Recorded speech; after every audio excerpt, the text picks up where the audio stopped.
안녕하세요. 오유경입니다.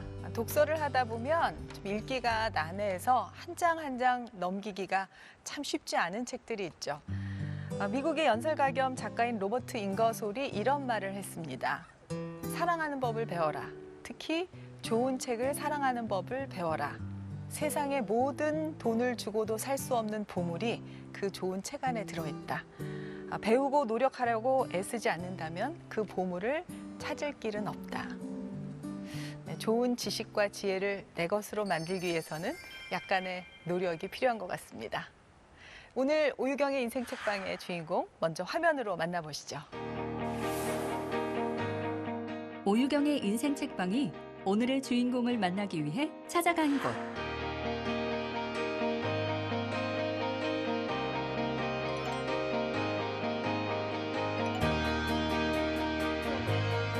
(4) 년 만에 국회에 돌아왔다는 오늘의 주인공은 바로 정청래 의원이다.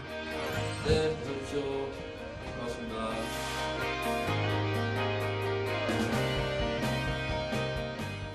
(2004년) 노무현 탄핵 정국에서 정계에 진출. 문화관광위원회에서 언론개혁에 앞장서며 날카롭고 직설적인 언변으로 주목받았다. 이후 19대 국회에서 당의 최고위원으로 활동. 스스로를 당 대표라 말하며 저격수 역할을 한 정청래 의원. 2016년 테러방지법 반대 필리버스터에서 11시간 40분 동안 토론에 참여해 화제가 되기도 했다.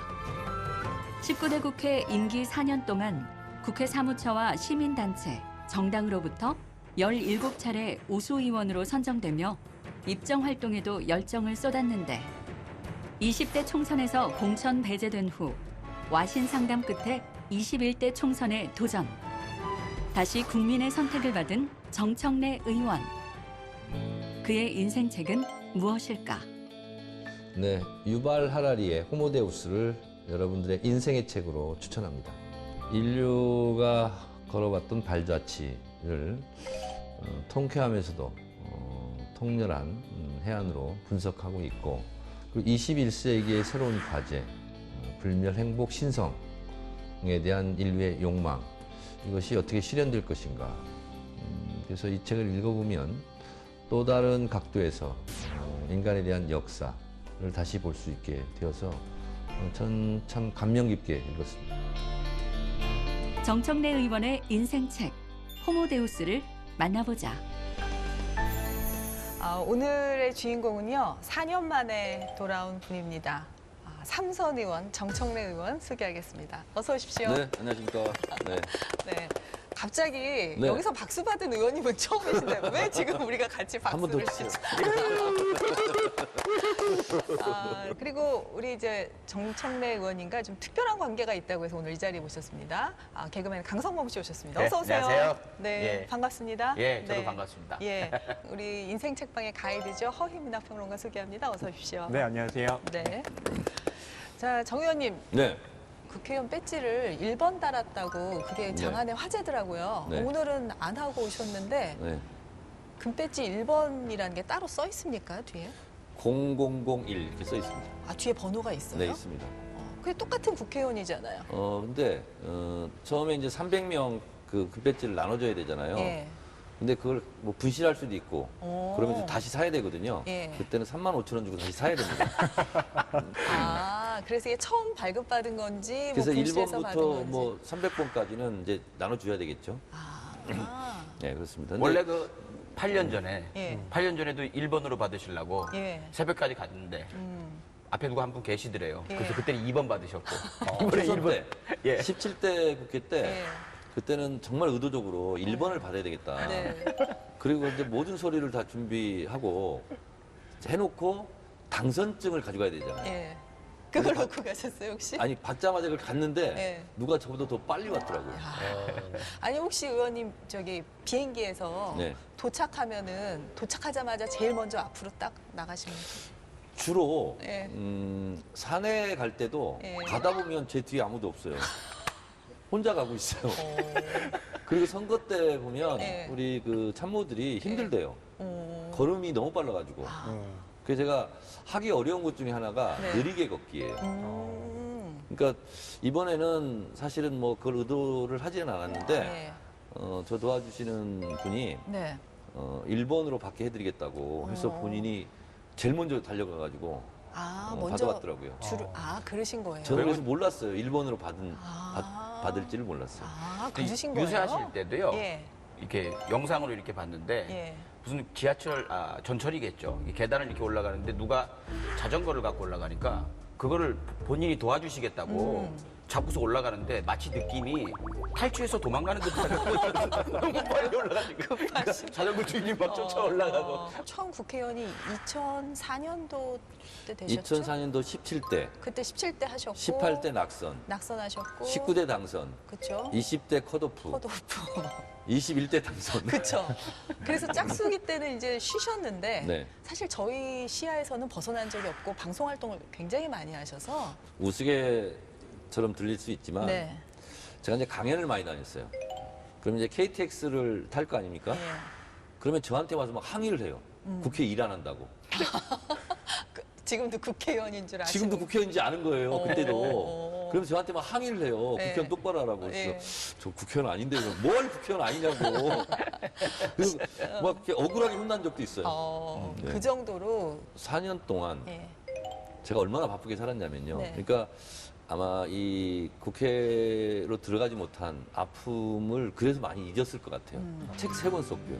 그리고 강연을 많이 다닐 때는 일주일에 2-3번씩 빠지지 않고 다녔고요. 고정 방송 프로그램이 네. 3개 있었고요. 네. 그리고 또 농사지었고요. 아니 의원님 그러면은 댁에서는 그냥 국회의원 하지 말고 지금 이대로가 쭉 좀 벌이도 더 좋다. 그리고 스트레스도 좀 덜 받지 않냐. 국회의원 때보다 벌이가 더 좋았던 건 사실이고. 그러니까 그러셨을 것 같아요. 그리고 또 매스컴을 더 탄 것도 사실이고. 예. 농사도 짓고 또 삶의 의미, 재미 이런 것도 좀 삶의 많이 질. 그렇죠. 예. 네. 심적인 고통 빼고는 겉으로 보기에는 더 행복했던 시절인 것 같습니다. 아니 근데 강성업 씨가 옆에서 쭉쭉 이제 의원님 좋은 이야기를 계속 쳐주시는 거 보니까 두 분은 아주 좋은 연우로 만나셨나 봐요. 특별한 인연이 있다고. 전혀 좋은 년으로 만난 건 아닙니다. 아 그래요? 예, 제 생계를 막았었어요. 이분이요? 아, 그럴 분은 아니신데 이분이? 아니게. 제가 코미디를 하던 때에 그때가 이제 박근혜 대통령 시절이었는데 네. 그 시사 코너를 했어요. 예. 그래서 이제 대통령을 좀 강하게 좀 풍자를 했죠. 그 PD님들도 괜찮겠나 했는데 아니 자유민주주의 국가에서 코미디가 이 정도도 못하면 말이 됩니까? 이건 해도 될 것 같습니다. 예, 예. 했어요. 그래서 눈치를 봤죠. 괜찮았어요. 넘어갔어요. 근데 어느 날 TV를 보는데 국정감사에서 네. 의원님이 제 영상을 틀고 있는 거예요. 그게 온 포털 신문에 다 난 거예요. 아, 그때 제 코너는 완전히 이제 뭐 신변잡기만 바로 얘기하는 없어지고. 코너가 돼버리고 아. 바로는 안 없애더라고요. 바로는 안 없애고 의미 없이 만들어놔요.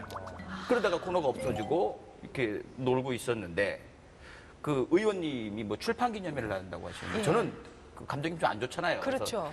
그래서 에이 누가 같이 가자는데 안 간다고 했는데 저희 예. 집사람이 워낙 팬이에요. 예. 그래서 갔다가 인연이 되어서 예 지금까지 이제 같이 뭐 유튜브도 방송도 같이 하고 그러면서 세상에.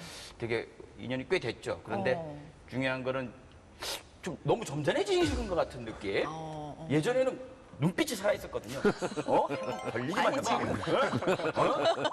그러셨는데 요즘 너무 눈꼬리가 내려가시는 것 같아가지고 변하시면 아니 안 원래 돼요. 마음고생을 많이 하면은 인생에 좀 달관하고 그러다 보면 눈꼬리가 내려갑니다. 그러니까 제가 볼 때는 이제 다시 내가 정말 원하던 의원이 됐으니 좀 점잖고 더 잘해야지 이 생각을 너무 가지신 건 아닌가. 그냥 국민들은 의원님이 하시던 대로 하는 모습을 기다리고 그리고 기대하는 마음에 저는 투표를 했다고 생각하거든요. 계속 정대포. 그 날카로움을 잊으시면 안 될 것 같은 생각이 듭니다.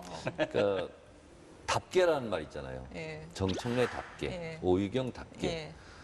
근데 그것도 시기별로 구분을 좀 해야 된다 이렇게 생각해요. 약간 동의하시는 거예요, 그러면? 아니 부분적 동의예요. 부분적 동의. 그러니까 초선답게, 재선답게, 삼선답게. 아, 저는 이제 삼선이 되면 네.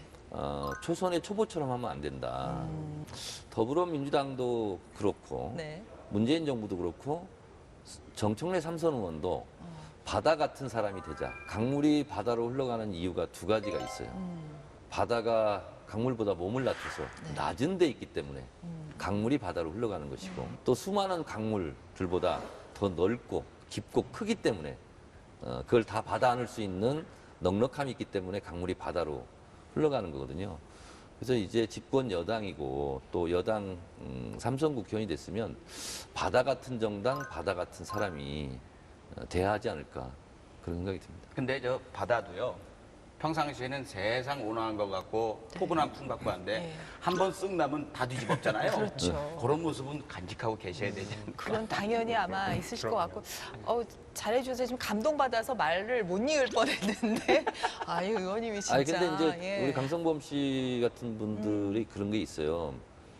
정청래 당시는 당대표였으니까 계속 당대표 역할을 해라. 좀 해달라. 최전방 공격수를 해달라. 이렇게 요구를 합니다. 최전방 공격수 하면 골 넣을 찬스가 많잖아요. 그렇죠. 실수할 수 있는 예, 가능성도 있지만 리베로가 돼서 후배들에게 패스하는 그런 선배 국회의원이 되자. 네. 그러나 초재선들이 아무도 최전방 공격수를 하기 싫어하고 아무도 튀어나가지 않는다.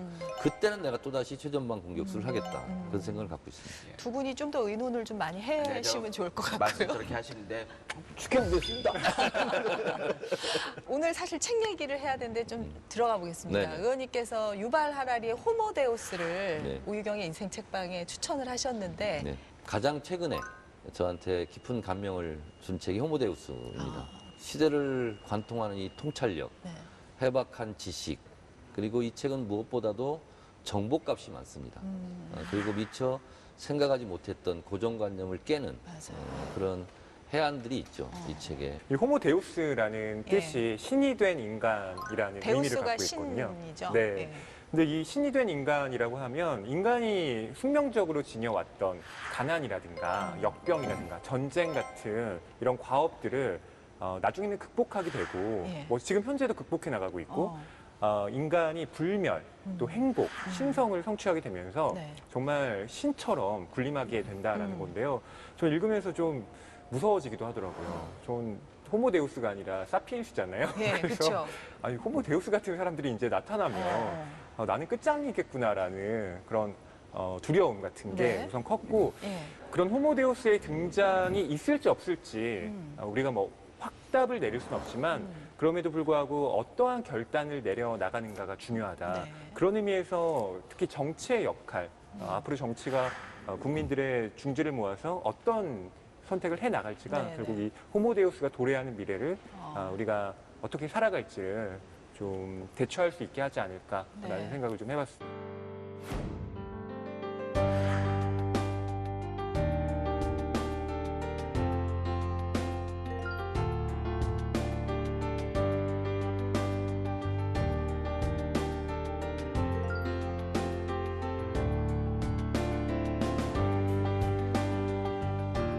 예, 유발 하라리는 이스라엘 태생의 학자입니다. 예. 2002년 옥스퍼드 대학에서 중세 전쟁사로 박사학위를 받아요. 예. 그러니까 유발 하라리는 이렇게만 보면 이 사람은 생물학자인가? 뭐 과학기술자인가? 이런 생각이 들지만 실은 역사학자인 겁니다. 예. 그러니까 역사학의 눈으로 이른바 통섭을 실행해서 다른 학문들을 접목시켜서 네. 새로운 학문을 탄생시켰다라고 볼 수가 있는 건데요. 예컨대 이 유발 하라리의 이름을 가장 널리 알리게 된 책이 사피엔스라는 호모 책입니다. 사피엔스. 네, 정말 그게 전 재밌게 세계적으로 읽었어요. 700만 부가 넘게 팔렸어요. 네, 뭐 네. 한국에서도 당연히 네. 베스트셀러가 됐는데요. 현생 인류가 어떻게 지구를 정복하게 되었는가를 명쾌하게 분석하고 있는 그쵸. 책이고요. 네. 그 이후에 호모데우스라는 이 책을 냈고 또 21세기를 위한 21가지 재현이라는 책을 통해서 현재를 우리가 어떻게 살아나가야 되는지 우리의 21가지의 예. 과업을 또 제시하면서 역사학자인 동시에 정말 문명의 어떤 통찰자로서 어떤 우리에게 그 비전을 제시해주고 있는 사람이다라고 말할 수 있겠습니다. 도대체 어떻게 공부를 하면 그런 통찰력이 생기는 건지. 저도 매우 놀라웠고요. 예. 이 책을 아주 간단하게 예. 거칠게 좀 정리를 예. 요약을 하자면 예. 인류의 과제가 네. 기아로부터 해방, 전염병으로부터 해방, 전쟁으로부터 해방이었대요. 네. 20세기까지. 예. 그것을 어느 정도 극복했다는 거죠. 음.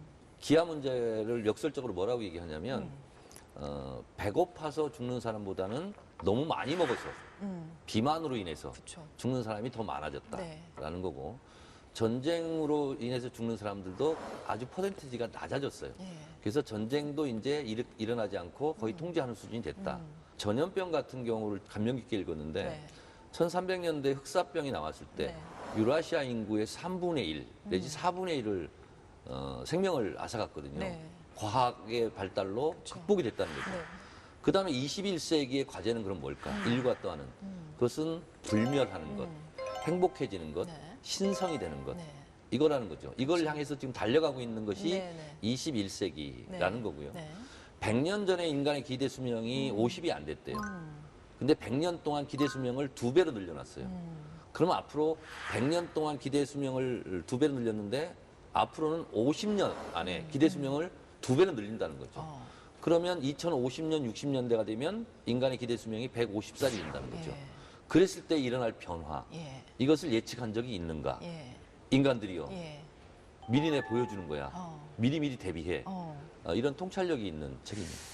그러니까 여기서 이제 호모 사피엔스는 우리잖아요. 네.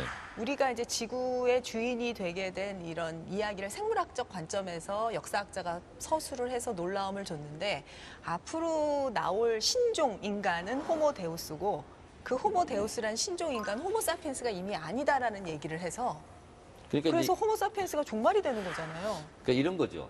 호모사피엔스가 왜 만물의 영장이 되었는가? 예. 그것은 인지혁명, 농업혁명, 과학혁명을 통해서 만물의 영장이 됐다. 그리고 어떠한 생물도 개체가 70억 개가 된 게 없어요. 예. 근데 인간은 지금 70억 명이 살아가고 있잖아요. 네. 지구를 정복한 거예요. 그렇죠. 완전 지배한 거죠. 네. 그것을 통찰한 것이 이제 사피엔스라면 호모데우스는 이제 인간은 신의 힘을 빌려서 인간이 인간을 지배했는데 이제 인간이 신을 밀어낸 거죠. 그렇죠. 그리고 스스로 이제 신이 된 거예요. 그렇죠. 신을 밀어내고 인간이 최고다. 네. 소위 말하는 이것이 이제 인본주의. 인본주의. 그래서 지난 세계 현대사 300년을 이제 인본주의가 네, 지배했는데 네. 이것도 무너진다. 이걸 또 지금 예측하고 있어요. 그렇죠.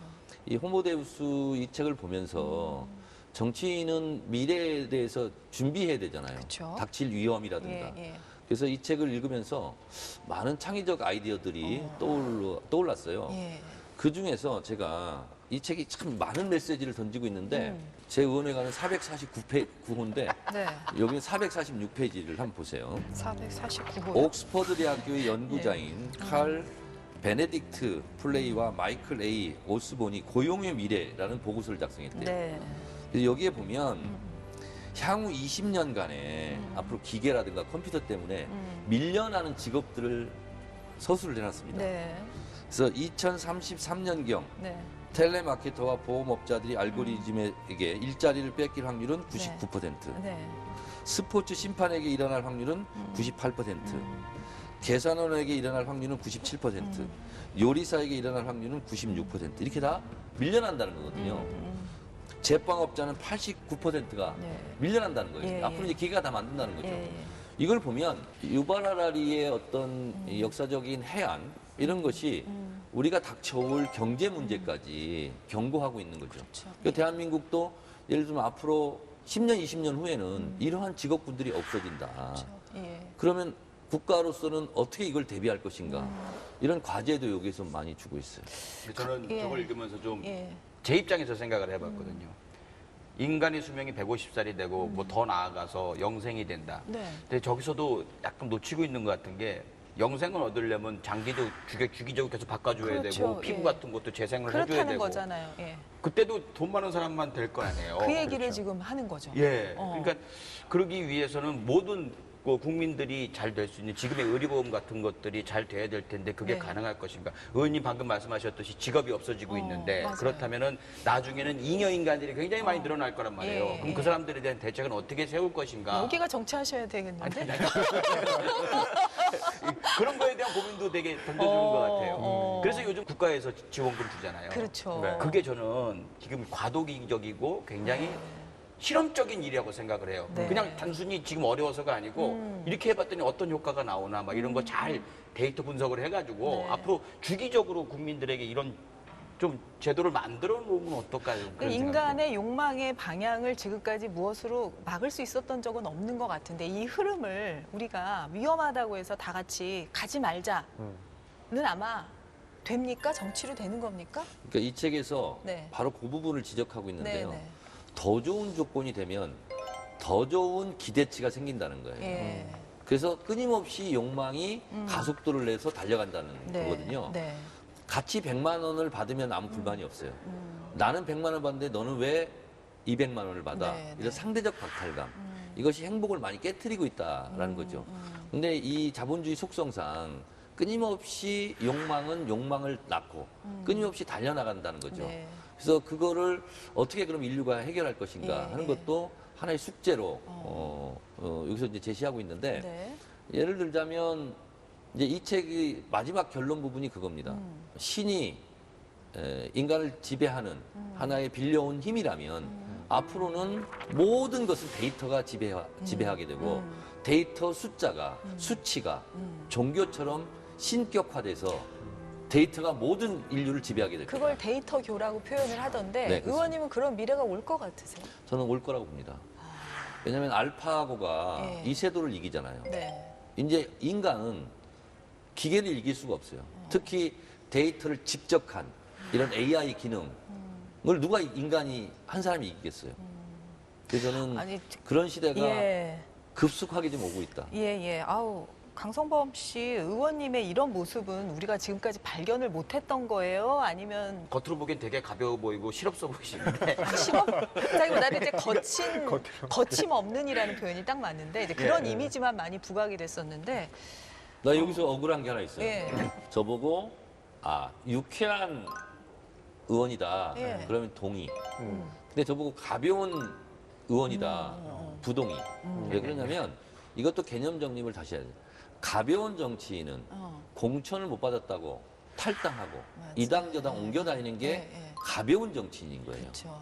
저는 공천을 못 받았어도 당을 위해서 더 커 유세단까지 만들어서 당을 위해 헌신했잖아요. 예. 이거는 무거운 의원이죠. 이거를 원래 제가 오늘 말씀을 드리려고 하는데 미리 얘기를 해주셔. 조금만 참으셨으면 제가 아니 얘기했을 가벼운 의원이라고 가벼워 보인다. 갑자기 욱하잖아요. 사실 의원님 여기서 참고 예. 오유경 아나운서가 딱 제가 얘기를 얘기했는데 해줬으면 조금만 예, 더 무거운 의원이 되셨을 텐데. 참 못 참는 의원. 제 덕에 끌어낸 거예요. 네, 근데 잘하셨습니다. 의원님 보면 제주도에 있는 하루방 있죠. 예. 하루방 느낌이었어요. 어. 하루방을 이렇게 보면은요 예. 무섭게 생겼어요. 어떻게 가까이서 보면. 근데 사람들이 다가가는 걸 꺼리지 않아요. 그리고 가볍게 만질 수 있고 터치할 수 있고 다가가서 사람들 모여 있을 수 있으나 누구도 하루방을 우습게 보거나 가볍게 보거나 발로 찰까 뭐 이런 생각을 못 한다는 거죠. 저는 의원님 느낌이 그거 같아요. 하루방 같은 느낌. 오, 그렇게 예. 말씀하시니까 그렇네요. 그죠? 예. 예. 제주도. 코도 하루방 같은 느낌. 근데 의원님은 진짜 처음에 어떻게 국회의원이 되신 거예요? 91년도 네. 5월 달에 결심했어요. 27살 때. 그때 제가 감옥 살고 있었거든요. 목포교도소. 강경대 열사 사건이 터졌습니다. 분신했었던. 명지대 강경대 학생을 정경이 쇠파이프로 어, 때려서 죽였죠. 그 당시에 대학생들이 분노했죠. 그리고 그것을 항의를 했는데 죽음으로 항의를 한 거예요. 전남대 교직 편집장, 용봉이라는 교직 편집장 박승희 당시 여학생이 온몸에 신나를 뿌리고 불을 댕기죠. 성균관대 김기정 학생이 또 분신을 맞아, 하고 그때, 그다음에 연수. 경원대 천세용 열사 그래서 김기설 열사까지 그때 예. 분신 정국이었어요. 그때 제가 목포교도소 1사상 1방 예. 1.04평 네 발짝을 뛰면 더 이상 갈 수 없는 그 방에 있으면서 정말 고민을 많이 했어요. 나도 밖에 있었으면 저는 극단적인 선택을 할 수도 있었겠다. 근데 오히려 감옥에 있어서 극단적인 선택을 못했다. 그 학생들도 순간 선택한 거잖아요. 그렇죠. 삶과 죽음이 동전의 양면처럼 붙어 다닌다. 이런 생각이 들었어요. 내가 100살을 살고, 그리고 이 지구를 다 소유한다 한들, 갑자기 그런 생각이 들어요. 너무나 미미한 존재인 거예요. 왜냐면, 이 책에도 그게 나옵니다. 네. 과학자들의 최대 업적은 뭐냐? 무지하다는 것을 발견한 거다. 예. 알지 못하는 것을 너무 많이 발견하는 것이 과학자의 업적이다. 저도 그런 생각을 했어요. 어느 과학자도 시간의 끝을 발견한 적이 없습니다. 과거 속으로 100만 년 전, 1000만 년 전, 억만 년 전 가면 과거의 끝을 알 수 있습니까? 네. 발견한 과학자가 없습니다. 예. 공간의 끝도 발견한 과학자가 없습니다. 지구를 넘어 태양계를 넘어 은하계를 넘어 간들 그 공간의 끝을 발견한 과학자가 없어요. 무한대의 시공간 속에서 나의 물리적인 삶의 공간, 시간이 너무나 미미한 거예요. 그 나라는 사람이 너무나 미미한 존재라고 예. 생각이 돼요. 예. 그러면 이 미미한 정청래의 개인의 인생 목표는 얼마나 미미한 목표냐. 이런 생각이 들더라고요. 그러면 어차피 한 번 왔다 가는 인생인데 보다 가치 있고 보다 의미 있고 보다 큰 목표는 무엇일까 생각했더니 8글자가 떠올랐어요. 분단, 국복, 조국 통일. 이거를 8천만 우리 배달 결에 국민들이 다 원하는 거 아니냐. 네, 네. 그럼 분단, 국복, 조국 통일을 하려면 내가 어떤 직업을 가져야 되지? 가장 빠르고 지름길이 국회의원이었어요. 그리고 분단, 국복, 조국 통일이 대한민국 그리고 남한, 북한을 통틀어서 가장 해결해야 될 문제이다. 이 문제로 인해서 너무나 많은 고통과 정치, 경제, 사회, 군사, 문화 네. 모든 부분이 분단으로부터 시작된 고통이 너무 커요. 이걸 해결하면 남한과 북한이 행복하게 살 수 있는데 예, 이것이 최대의 인생 목표가 됐어요. 이게 정치를 결심하게 된 이유가 인간이 유한한 존재라는 거. 그리고 어떻게 보면 긴 그 지구의 역사에서 정말 찰나에 머물다가는 존재이기 때문에 오히려 나는 더 의미 있게 살아야겠다 네. 이런 결론을 내리셨다는 건데 그래서 우리가 여기 호모데우스라는 책으로 돌아가면은 호모데우스에서 이제 새로운 의제로 아까 말씀하신 불멸, 행복, 신성 세 가지를 꼽잖아요. 이 불멸이라는 게 세상을 많이 바꿀 거라는 얘기가 나오죠. 네.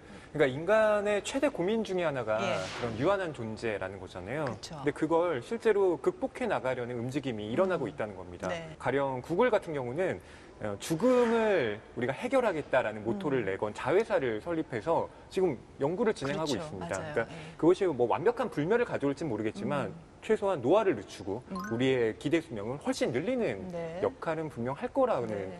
예. 생각을 할 수가 있고 행복 같은 경우는 그렇게 우리가 뭐 기대 수명이 많아지고 뭐 심지어 불멸까지 가능하다면 더 이상 내세라는 걸 생각할 필요가 없잖아요. 현재의 이제 행복만을 추구하면 되는 것인데 그렇죠. 그럼 그때 행복을 어떻게 추구하느냐? 예. 아주 쉬운 방법이 있다는 겁니다. 예.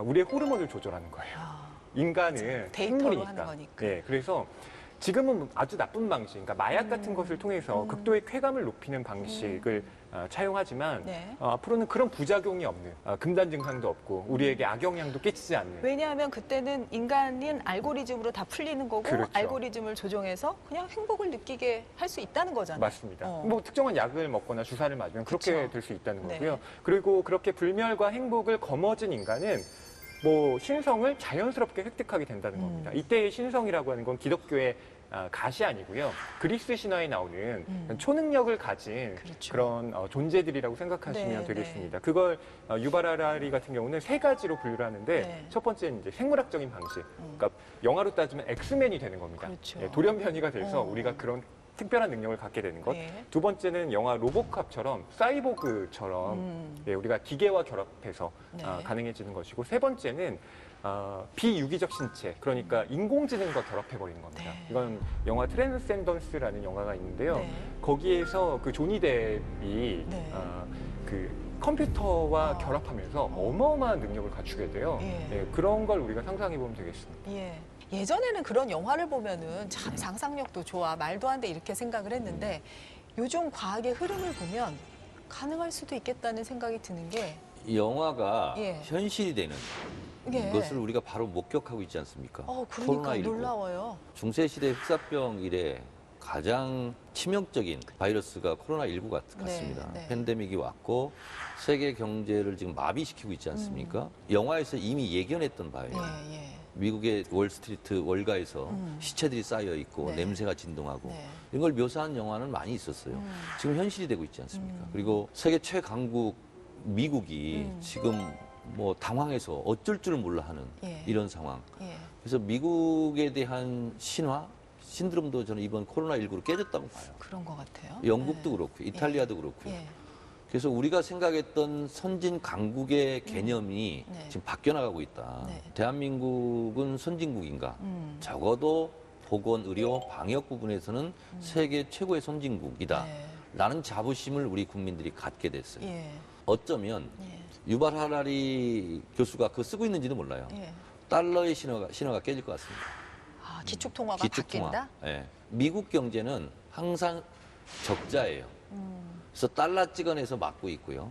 관광 수입, 그다음에 교육 수입이에요. 예. 뭘 생산해서 이익을 내는 국가가 아니거든요. 그렇죠. 근데 이 달러의 신화가 무너진다는 것은 결국은 미국 중심의 세계 질서가 네. 재편될 가능성이 있다라는 네. 거거든요. 우리가 해야 될 과제가 아일랜드 같은 사회적 대타협이다. 자동차를 예를 듭시다. 자동차를 100대를 생산을 했어요.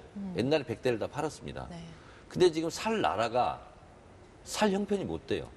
구매력이 없습니다, 지금. 예. 그러면 차는 100대 생산이 아니라 50대 생산이에요.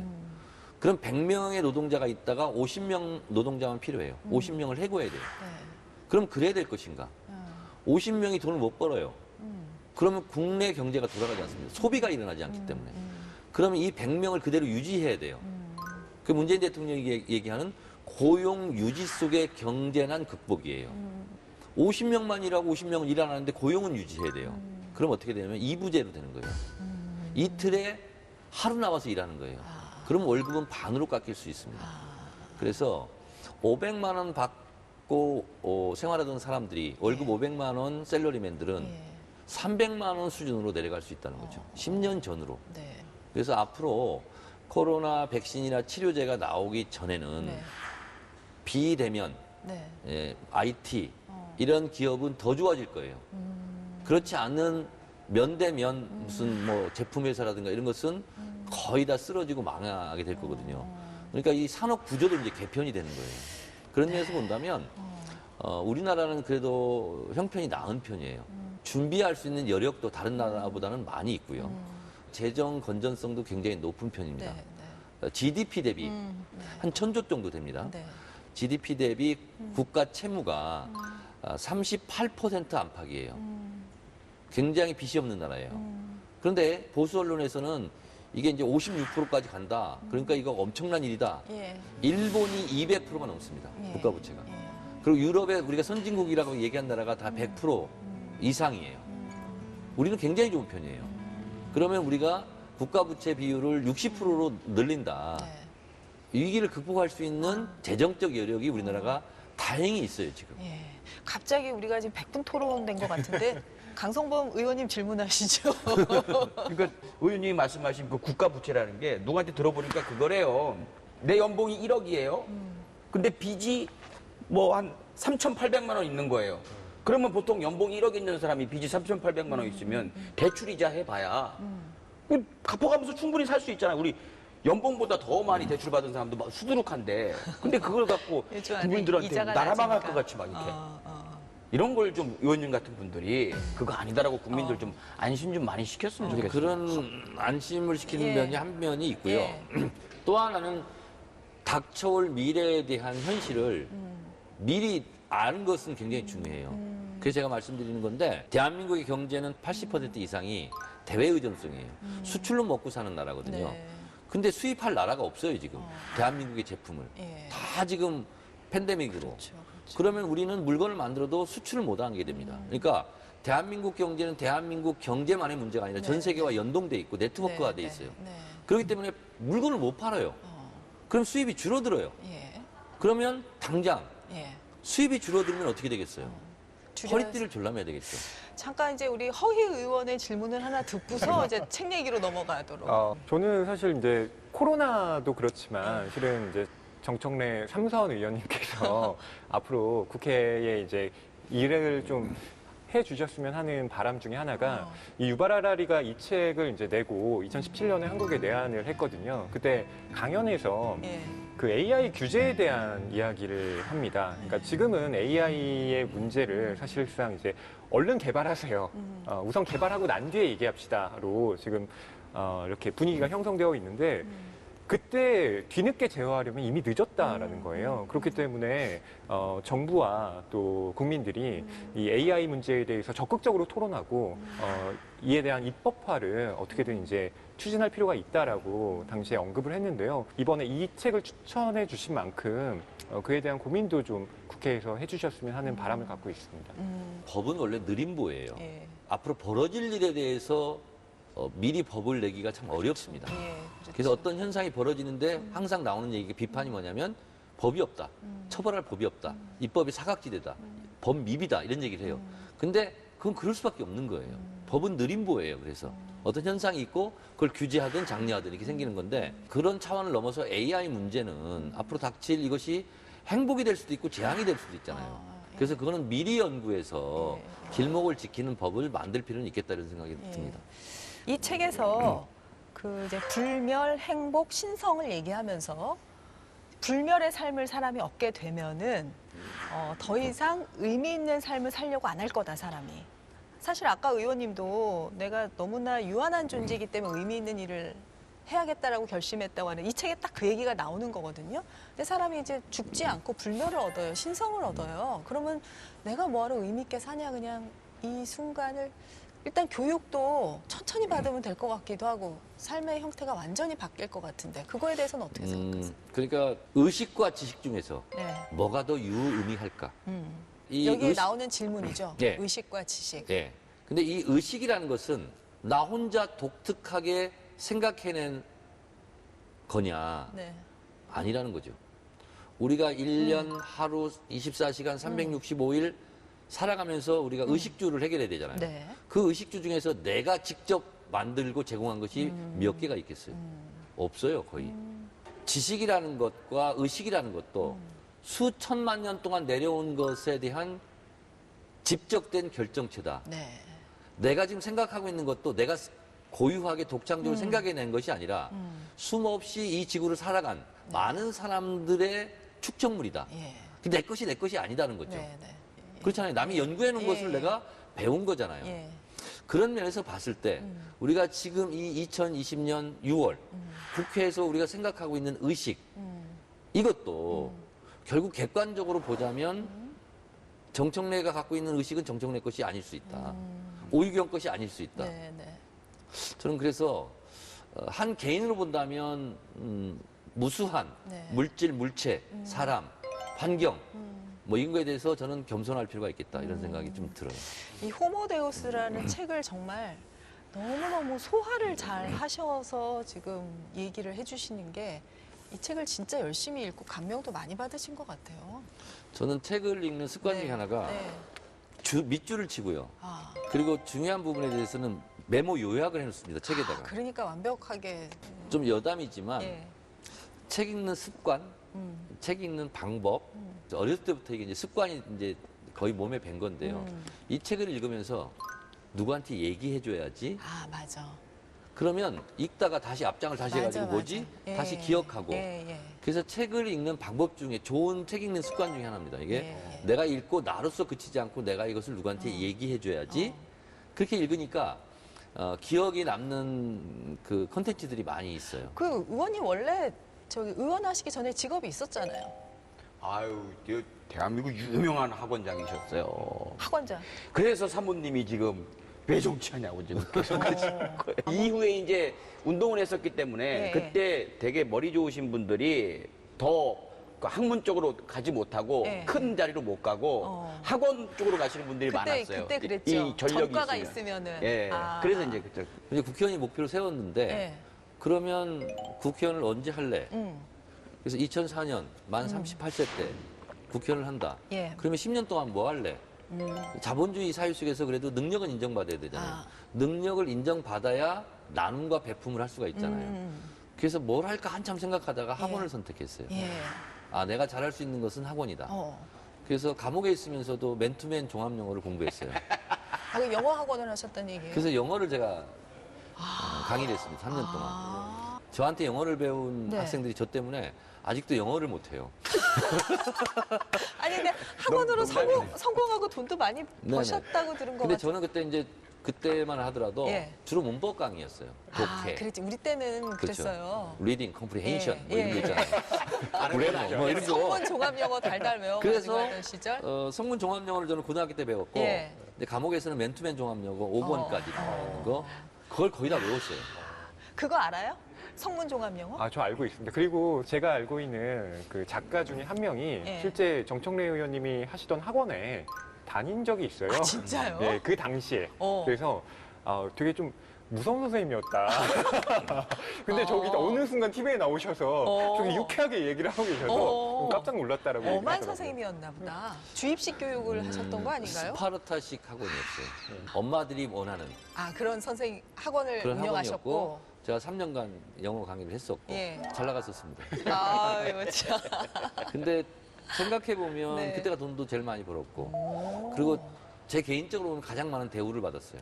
아, 의원님이 그 19대 때 필리버스터 한 거 다들 기억하시잖아요. 그 11시간 30분인가요? 그때 11시간 30분을 할 수 있었던 그 저력이 그 이미 학원 강사하시면서도 다져지시고 제가 11시간 30분 하신 거를 야, 어떻게 한 사람이 서갖고 11시간 30분 할 수 있나 중간에 아무 말 잔치도 하셨겠지 해갖고 사실은 이렇게 군데군데 많이 들어봤는데 아, 깜짝 놀랐어요. 아, 웅변이 훌륭하시더라고요. 그래서 유명한 11시간 거예요. 그 의원님의 11시간 필리버스터 예. 유명한 게 어느 부분을 들어도 다 의미가 있는 거예요. 그냥 허투루 어떻게 뭐 그냥 어디 진짜로, 나와 있는 거 예. 그냥 노래 가사 읽고 이런 게 아니고 다 의미가 있었단 말이죠. 그래서 지금 유명. 중립적으로 지금 객관적으로 지금 얘기하시는 거 맞죠? 글쎄요. 근데 이제 이거는 필리버스터를 제가 11시간 39분 했습니다. 근데 저는 기록은 생각이 없었어요. 예. 하다 보니까 지루해서 그냥 내려왔거든요. 아니 근데 중간에 울기도 하셨잖아요. 눈물도 흘리셨잖아요. 테러 방지법을 막자라는 거였어요. 예. 근데 테러 방지법은 법원의 영장 없이 별다른 절차 없이 국민의 계좌를 들여다보고 전화를 도청할 수도 있고 이런 위험성 있는 독성 물질이거든요. 근데 이것은 헌법의 위반이에요. 서두에 1시간 50분을 헌법 얘기만 합니다. 그렇게 얘기를 하시고 옛날에 이제 좀 안기부 끌려가셔가지고 그러면서 이제 지금의 국정원의 전신이 예. 안기부잖아요. 안기부 당시에 1988년도에 예. 제가 이제 조국 통일 특별위원장, 예. 조통특위장이라고 그러는데요. 거기에 이제 제가 나섰어요. 나서는 순간, 그때가 1988년 6월 2일 날이에요. 네. 하필이면 그날이 제 생일날이었어요. 아 그날이요? 네. 제 생일날이었는데 제가 이제 마이크를 잡고 오늘이 제 생일입니다. 저는 이 시간부터 저는 수배를 받습니다. 언제 안기부에 끌려갈지 모릅니다. 저한테 현상금이 붙을지도 모릅니다. 저희 시골에서 10남매 중에 10번째로 태어나서 저희 동네에서 서울로 대학 첫 번째 온 게 접니다. 저희 어머니는 지금 밭에서 일을 하고 있습니다. 기대가 많고 그리고 서울로까지 소 팔아서 대학 보냈는데 저는 우리 어머니 기대와 달리 지금 수배를 받고 쫓기는 사람이 됐습니다. 저희 어머니가 이걸 모르고 있습니다. 만약에 이 광장에 계시면 저희 어머니는 뭐라고 말씀하실까요? 네. 이렇게 얘기를 했어요. 예. 사람들이 막 울기 시작해요. 제가 그 전날 태극기를 덮고 잤어요. 태극기를 덮고 잤는데 6월 1일이니까 좀 밤에는 좀 춥잖아요. 근데 그 태극기가 너무 포근하고 따뜻한 거예요. 그래서 제가 얘기를 했어요. 우리 어머니가 지금 당장은 이해를 못 하실지 모르지만 한국 현대사를 살아갔던 수많은 박순분 여사, 저희 어머니입니다. 박순분 여사 같은 그런 또 다른 어머니들, 그 어머니들을 낳아줬던 또 어머니들, 대한민국의 조국, 더 크신 어머니를 위해서 우리 어머니가 좀 서운하더라도 난 더 크신 어머니를 위해서 내가 달려나간다. 그렇게 연설을 했어요. 그리고 나서 이제 그걸 지금도 다 이렇게 2,500명 학생들이 다 울었어요. 어. 울고 이제 소위 말하는 정문박치기를 하는 거예요. 네. 이제 화염병도 던지고 네. 돌도 던지고.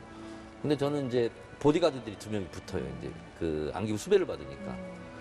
그래서 이제 거의 3시간을 쉬지 않고 핸드마이크 들고 그 그때도. 계속 말을 했어요. 그리고 이제 체류탄 막 날라오고 예, 막 예. 온몸이 막 그 따갑고 예, 눈물 흘리고 그렇죠. 이러고 이제 총학생회실로 들어간 거예요. 들어갔는데 어머니는 모르잖아요. 수배받은지를. 근데 그때 참 못됐어요, 경찰들이. 안기부가. 제가 잡히기 전에 제가 총학생회실에서 있는 줄 알아요. 근데 저희 시골로 내려갑니다, 경찰들이. 온 동네를 다 들쑤셔요. 정청래 잡으러 왔다고. 없어요, 사람이. 내가 서울에 있는 거 다 알아요, 총학생회실에. 근데 옆집 가서 막 뒤지고, 정청래 숨어있지 않냐고. 저희 부모님 심정이 어땠겠냐고요. 그럼 이제 어머니가 전화가 와요. 막걸리 받아주고 파전 부쳐서 융숭하게 대접을 해서 보냈기 때문에 네가 자수만 하면 너 살려준단다. 그러니까 얼른 자수해라.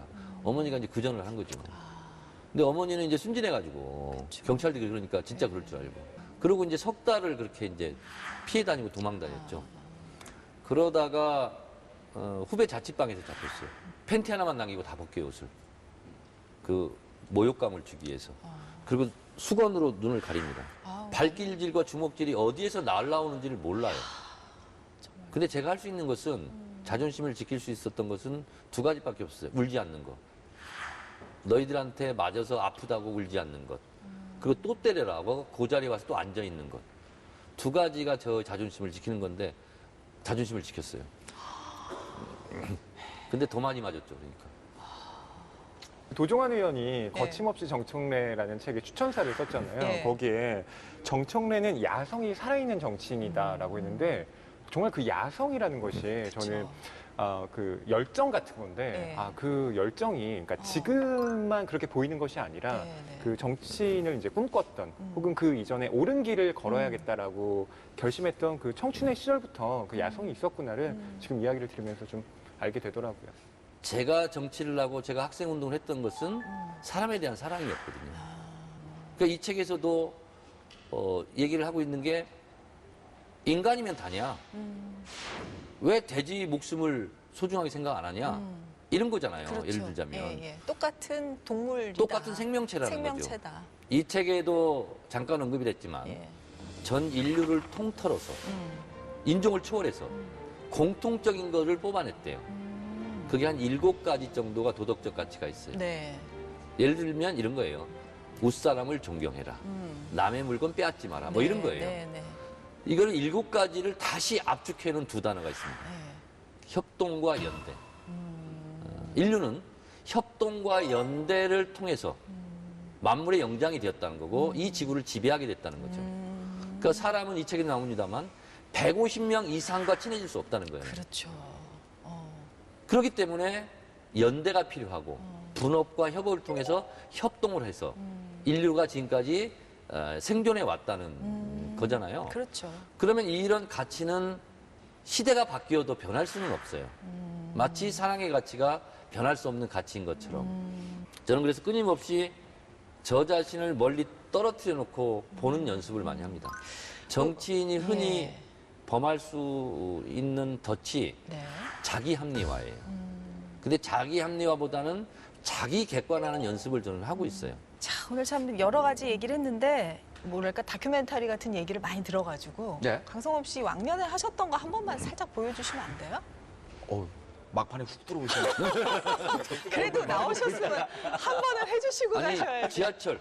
지하철 한 번만 해주시고 가시면 될라나 안 돼요? 모르겠네요. 예. 그럼 뭐 의원님이 하시니까 1호선 하겠습니다. 네네. 인천부터 한번 의정부까지. 예. 한번 될라나 출발하겠습니다. 1호선을 타고 출발해 볼까요? 인천, 동인천, 도원, 저물포, 주원, 간석, 동안, 배공, 부평, 부계성, 내중동, 부천, 서사, 역거, 건수, 어류동, 개원, 9일, 구로, 신도림, 영도보, 신길, 대박, 노랭, 인용산, 남영, 서울, 시청, 종각, 종로, 삼각, 종로, 오각, 동대문, 지도동, 정기동, 정양이, 회기, 외대와, 신임은, 속계, 성북, 월계, 녹천, 창동, 방학, 도봉, 도보산, 망원사, 회룡, 의정부, 부기정부. 이렇게. 우와, 역시 막판에 땀나네. 역시 지하철 1호선이 최고예요.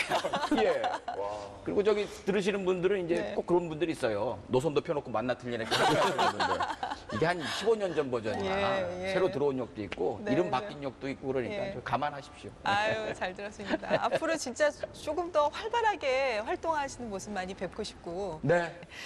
오늘 호모데우스 이 책 어떻게 읽는 것이 더 좋은지 우리가 이 책 하나를 가지고 사실은 얘기를 풀라치면은 진짜 11시간 39분 이상 할 수 있지만 오늘 여기서 마무리하면서 네.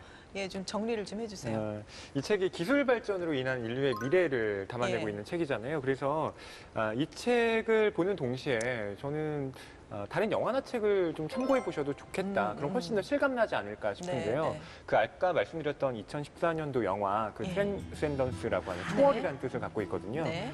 정말로 슈퍼컴퓨터와 인간의 의식이 결합한다면 어떤 결과가 벌어질까라고 네. 하는 네. 생각거리 많이 던져지고요. 예. 또 요즘에 한창 또 화제가 되고 있는 김초엽 작가의 우리가 빛의 속도로 갈 수 없다면이라는 소설집이 있습니다. 오늘의 작가상도 받았고요. 그 작가의 작품을 보면 호모데우스의 어떤 미래상, 하지만 그럼에도 불구하고 우리가 호모사피엔스로서 갖고 있는 그 본성들을 어떤 식으로 유지해가고 그 상황에 적응해 가는지를 그 소설집을 통해서 좀 확인해 볼 수가 있습니다. 그래요? 이 책은 우리가 갖고 있던 고정관념도 많이 깨주고요. 네. 그리고 저는 제가 좋아하는 문구 중에 하나가 누가 이 말을 했는지는 모르겠어요. 예. 새로움은 항상 낯설음을 동반한다. 라는 말이 있거든요. 네. 근데 세계는 끊임없이 새로운 것들이 나타나고 있고 만들어지고 있거든요. 근데 낯설죠. 새로운 자동차가 나오면 내가 운전할 때도 낯설잖아요. 근데 결국은 내가 그 차랑 같이 다녀야 되잖아요. 그런 것처럼 내가 피할 수도 없는 현실이 되잖아요. 네. 그래서 새 것에 대해서 둔감하지 말고 새 것에 민감한 사람이 되었으면 좋겠고, 제가 고등학교 때 한때 문학 청년이었거든요. 그래서 토요일마다 시 한 편씩 써서 동기들과 선배들과 또 후배들과 시 합평회를 2년간 한 적이 있습니다. 고등학교 1학년, 2학년 때. 마치 그때로 돌아간 듯한 그런 느낌? 그리고 뭔가 책을 얘기하다 보니까 저 자신의 지나온 인생도 다시 반추하게 되고, 역시 사람이 책을 만들지만 또 책이 사람을 만든다 하는 말이 새삼스럽게 계속 가슴에 남는 시간이었습니다. 네, 많은 분들이 정청래 의원님을 새로 발견하는 시간이 아니었을까 싶습니다. 함께해 주셔서 감사합니다. 네, 고맙습니다. 네, 강성범 씨 감사합니다. 고맙습니다.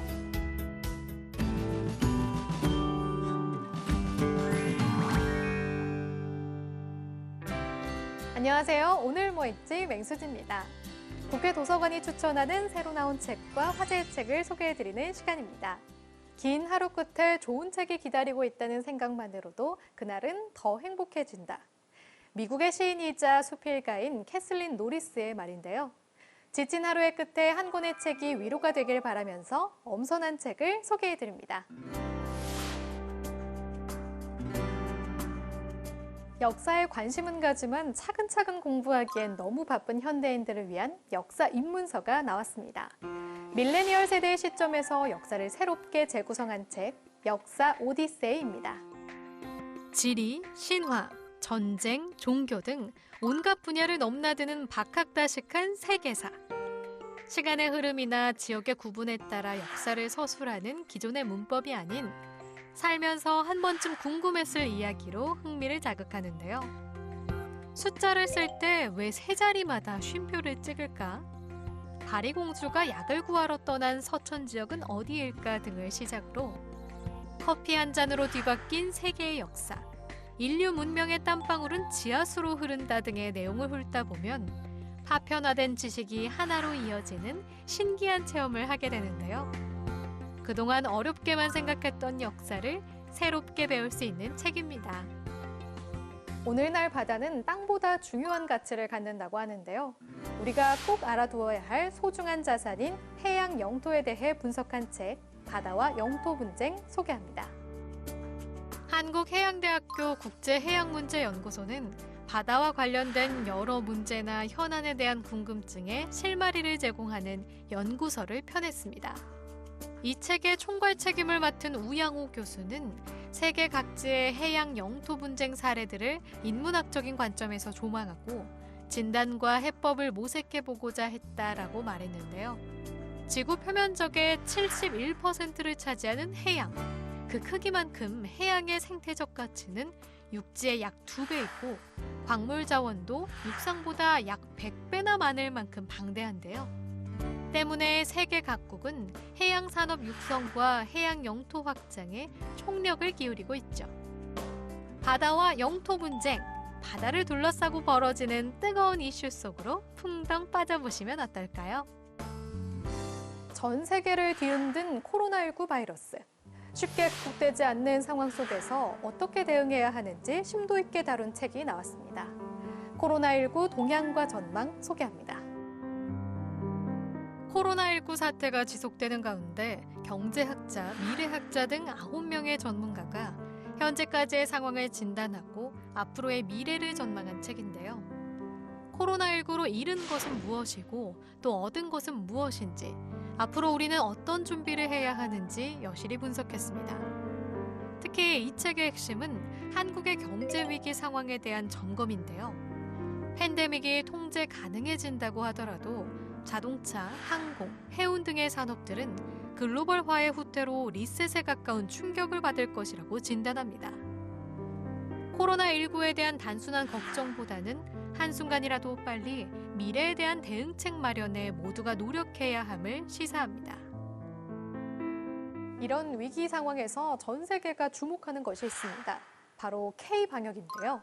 K-방역이란 한국식 방역 체계를 말합니다. 코로나19 위기에 맞선 한국의 대응 방식을 왜 전 세계가 주목하고 있는지 알아봅니다. 코로나19 팬데믹 상황에서 세계의 모든 나라가 우리나라를 주시하고 있는데요. 투명성, 개방성, 신속성을 기본으로 정보 공개와 자유, 민주주의를 잘 유지해가면서 대응해가고 있다는 세계적인 평가가 줄을 이뤘습니다.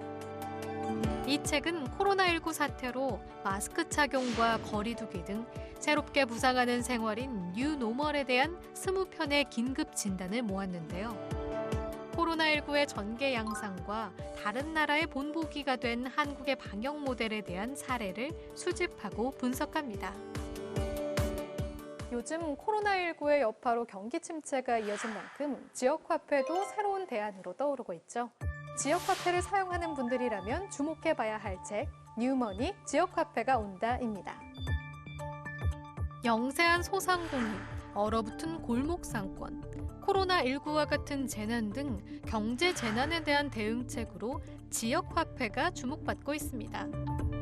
이 책은 경제정책 전문가들이 모여 지역화폐가 그 역할과 기능을 다할 수 있도록 연구하고 적합한 발전 모형을 찾으려는 목적으로 쓴 책인데요. 더 풍요롭고 인간다운 삶을 살 수 있게 도와주는 지역화폐. 제도적 바탕과 사용 방법을 한 번쯤 고민해보면 좋을 것 같습니다. 오늘 책에 대한 정보 혹시 놓치신 부분 있으신가요? 그렇다면 국회방송 홈페이지에서 다시 보실 수 있습니다. 그럼 저는 다음 시간에도 재밌는 책으로 찾아오겠습니다.